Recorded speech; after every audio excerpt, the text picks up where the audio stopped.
You don't realize how strong your jaw is until you bite your lip or tongue.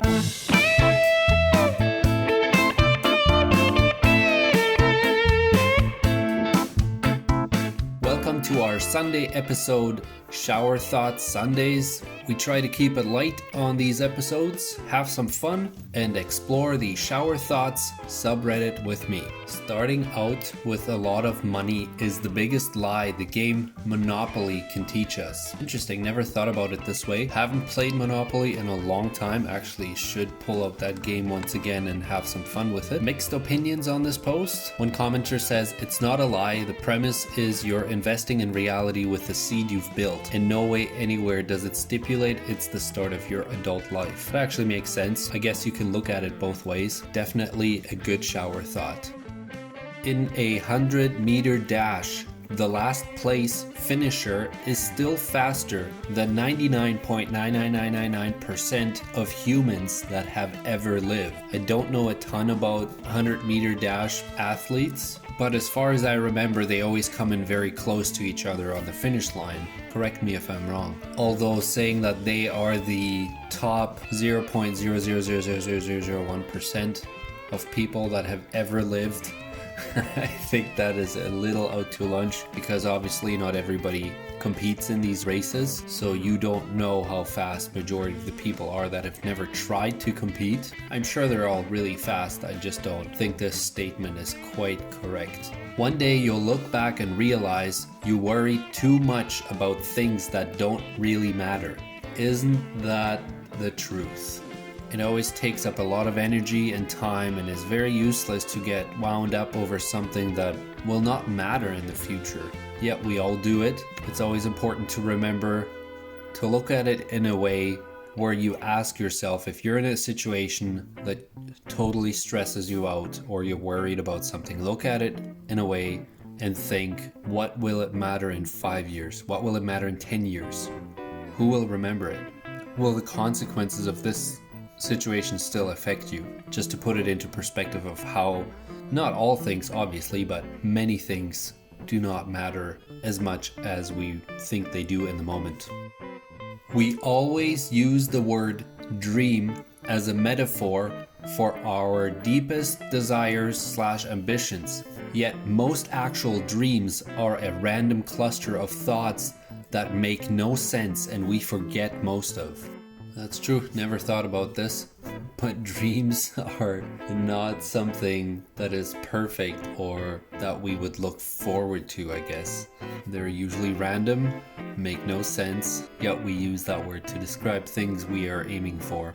The definition of wishful thinking is someone buying a bag of spinach because they want to eat healthier, only for it to sit in the fridge until it goes bad. I don't know if you have, but I have definitely done this, where I go to the grocery store and I see something and in the moment decide, hey, I'm gonna eat healthy this week, I'm gonna buy all this healthy stuff, and then later on you just see it again, you forget about it and you see it has wilted or it has gone bad, and you kick yourself for not being smarter about your purchasing decision. Somebody says the shorter definition of that is a gym membership purchased in January. Been there, done that. I've had phases where I have gone to the gym regularly, but then again there has been times where I've purchased the gym membership and I've used it maybe 5 to 10 days out of the whole month. You don't realize how strong your jaw is until you bite your lip or tongue.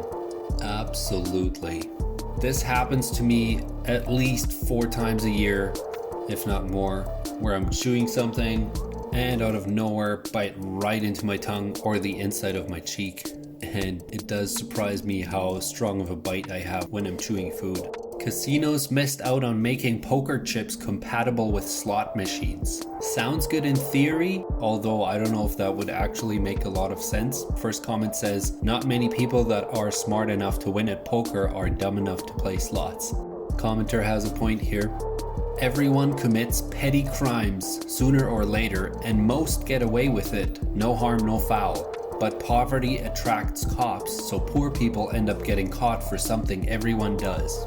I've always thought about this. When you see somebody getting prosecuted for a crime that is so petty and something that you've personally done, or you know somebody that has done it and you just got away with it because nobody found out. I'm not sure how true the statement is that poverty attracts cops. Maybe those areas just have more of a police presence. Let's see what some of the comments say. First one says, I accidentally stole a finger grip for archery when I was a teen. I realized it when I got to the car and went back to pay for it. The cashier started yelling at me for stealing and called security. I just left it and walked out. Years later, I accidentally stole steaks. Noticed when I got to the car again. I just kept them this time. I didn't want to go through that again. Well, buddy, it seems like you are accidentally stealing repeatedly, but I'm not one to judge. It could totally be accidental. And if you're honest about it and go back, you shouldn't get in trouble for it. That's just ridiculous. Somebody follows up and says, a tale as old as time. When there's no benefit and only detriment to doing the right thing, it pushes people to do the wrong thing. That's how online classes are for me now. I'm a business student in college. For one of my accounting tests online, I prepared a bunch of cheat sheets to help myself out, but I decided to do the right thing and take it legit, only to get a terrible grade and see other people easily get away with it. What did I learn? Integrity is overrated. This could be an interesting discussion in an ethics class, but there's a lot of interesting comments and people sharing their stories in this thread. And as always, I will have the link in the description if you want to click on it and read through some of the comments yourself. It's very entertaining. It really sucks to see a cute dog in a movie that's 15 years or older. That's a dark shower thought. Not sure what to comment on this one. Archeology is socially acceptable grave robbing. Someone says, no.